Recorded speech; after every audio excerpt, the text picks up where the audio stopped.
बिस्मिल्लाहिर्रहमानिर्रहीम नहमदु व नुसल्ली अला रसूलिल करीम अम्मा बाद औज़ु बिल्लाहि मिनश शैतानिर रजीम। सबसे पहले तो मैं अपना इंट्रोड्यूस करना चाहता हूँ।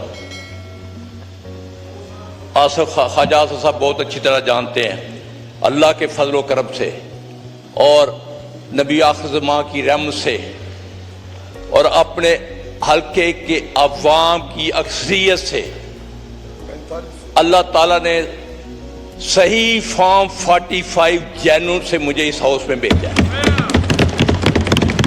और इसके गवाह ख्वाजा साहब खुद होंगे, पूरी नून लीग होगी। मैं अल्लाह के फजल व करम से मुझे फख्र है कि मैंने पाकिस्तान की बेहतरीन अदारे में 32 साल सर्विस की और यह भी फख्र है कि मैंने दुनिया की टॉप मोस्ट इंटेलिजेंस में 7.5 साल मुल्क की खिदमत की। और मैं यहां शर्म व हया के बाद यह कहूंगा, ख्वाजा साहब या कोई बंदा उठ के कह दे इतने सेंसिटिव अदारों, इतने इंपॉर्टेंट अदारों पे होते हुए जहां करोड़ों पे पीछे बात से कि एक पैसे की करप्शन नहीं की। और मुझे फख्र है और मेरा महकमा भी इस चीज को मानता है, लेकिन आज मुझे गिला है, मुझे शर्म आ रही है कि अल्लामा इकबाल के शहर में शर्म व हया का फुकदान है। जो रियाना डार के साथ हुआ, जो उसकी फैमिली के साथ हुआ, वो तारीख का एक स्याह बाब बन चुका है। मैं दोबारा रिपीट करता हूं, वो शर्म व हया के साथ सियालकोटी तारीख का स्याह बाब बन चुका हुआ है। उसके बाद हमारे घरों में ख्वाजा सा उठकर कह दे अजीम नूरी जैसा शीफो नफ्स सोमो सलात का पाबंद, उसके घर रात के 2-3 बजे पुलिस दाखिल होती है, बच्चियों को बाहर निकाला जाता है और आज तक शर्म व हया के वो एक दफा मजम्मती लफ्ज नहीं कहे, जबकि मैंने ख्वाजा साहब खड़े होकर कह दें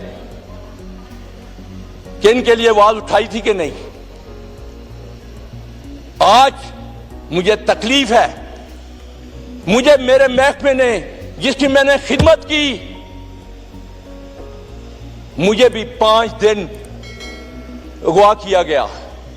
मैं ऊपर अल्लाह के नाम लिखे हुए हैं, झूठे पे अल्लाह ने लानत भेजी हुई है।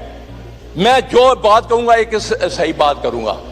एक दफा जब हम बरसर इक़्तिदार थे, यही ख्वाजा आसिफ रिश्तेदारी पुराने तलकात का पहाड़ जोड़ते थे। और मुझे सबसे बड़ी तकलीफ यह है कि जिस थाली में खाते हैं उसी में सुराख करते हैं।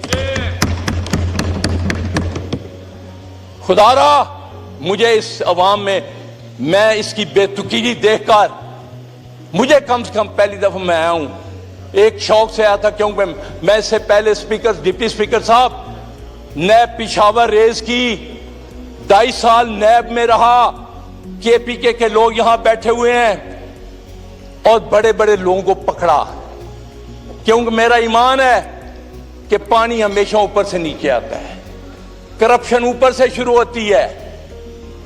मेरे सबसे बड़े पहले 3 चीफ मिनिस्टर, चीफ सेक्रेटरी साहब का, और वहां गाड़ियां चलनी बंद हो गई थी।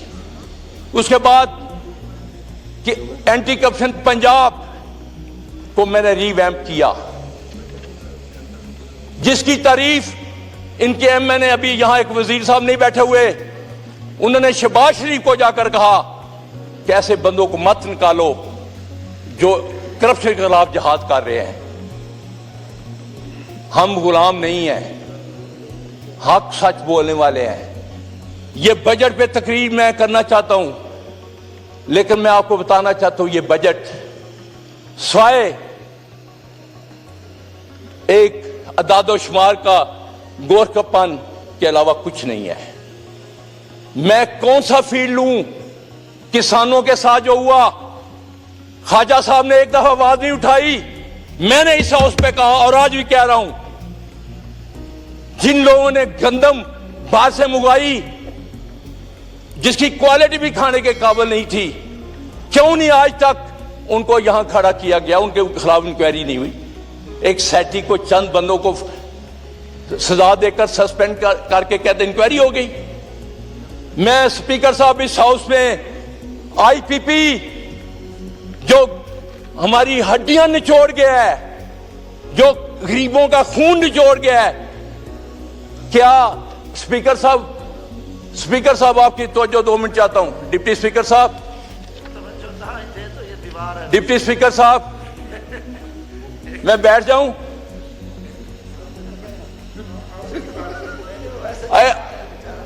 स्पीकर साहब, आईपीपी कौन सा मुल्क है? उनको लाएं चेहरों के, यहां वजीर जो एनर्जी है वो आकर बताए कि उसमें कौन कौन से हिस्सेदार हैं।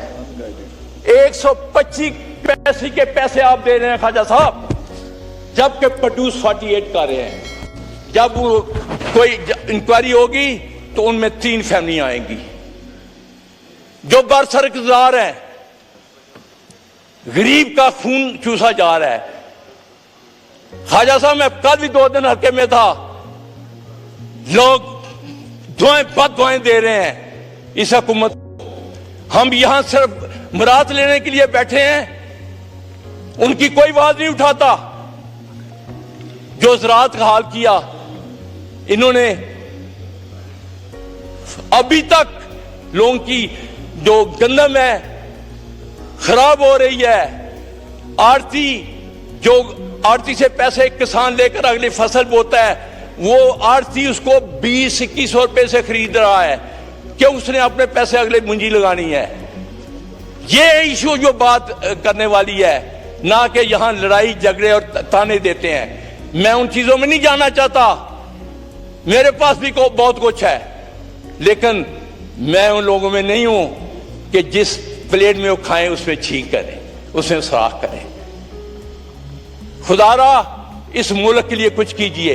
मुझे शर्म आई, कल मैं अपने प्राइम मिनिस्टर साहब का इंटरव्यू देख रहा था जो चाइनीज जर्नलिस्ट को दिया था। खुदा की कसम, मैं एक जिम्मेदार का बेटा का मेरा शर्म से झुक गया है कि हमारी मदद करो, पाकिस्तान तबाह हो रहा है। ये इंटरव्यू था, आप सुन लें। क्या वजीर को एक गैरत भी होती है? आप जब तक इस मुल्क को अपने पांव पे खड़े नहीं करेंगे, करप्शन का खात्मा नहीं करेंगे, दुबई किसका है?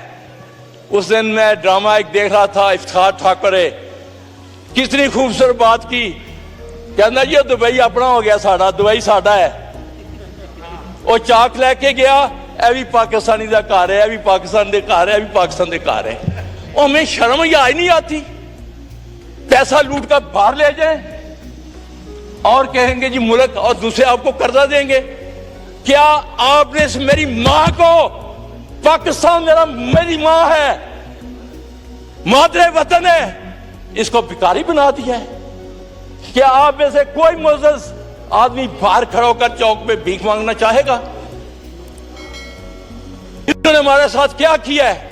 वो तो 4 साल के लिए आया था, इमरान खान तो 4 से आया था। कोरोना में माशियत कहां गई?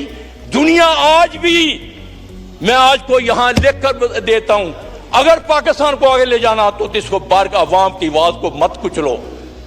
अवाम ने मैंडेट दिया है, खड़े होकर अपने, मैं नहीं कहता कि ये झूठे कुरान उठाएं, क्या ये जीत के आए हुए हैं? फॉर्म 47 की पैदावार है, और फॉर्म 47 वाले कैसे मुल्क को आगे ले जा सकते हैं? कैसे? इन पे कौन यकीन करेगा? हमें हक और सच का साथ देना होगा। मैं आखिर में 3 तजवीज़ें रखना चाहता हूं। खुदारा इस मुल्क के लिए सोचे। हमारा आज नौजवान तबका क्यों बाहर भाग रहा है? मेरे हल्के के 3 जवान यहां ईरान जाते हैं, वह अगवा होते हैं, उनके हाथ काटकर रैंसम मांगते हैं 80-80 लाख रुपया। वो बेचारे क्या करें? यहां रोजगार नहीं है, यहां उनके लूट मार करके हमारे लीडर पैसा बाहर ले गए हुए हैं। और कोई शर्म या नहीं है। पाकिस्तान आज भी, मैं यहां इस हाउस में कह रहा हूं, ये लाएं हुक्मरान पैसा बाहर से लाएं, एक कर्जा उतर जाएगा।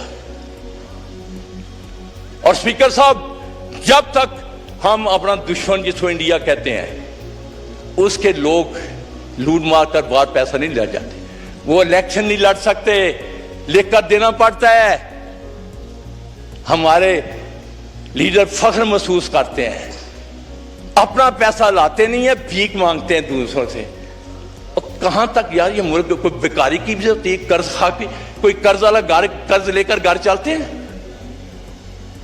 नौजवानों को सर, स्पीकर साहब, मैट्रिक तक कम से कम हुनर, कोई स्पेशलाइजेशन, उसको अच्छे स्पेसिफिक ट्रेनिंग दें, उसको हुनर सिखाएं, कम से कम वो ग्रेजुएशन करके नौकरी के लिए दरबदर ना हो, कोई काम तो करे।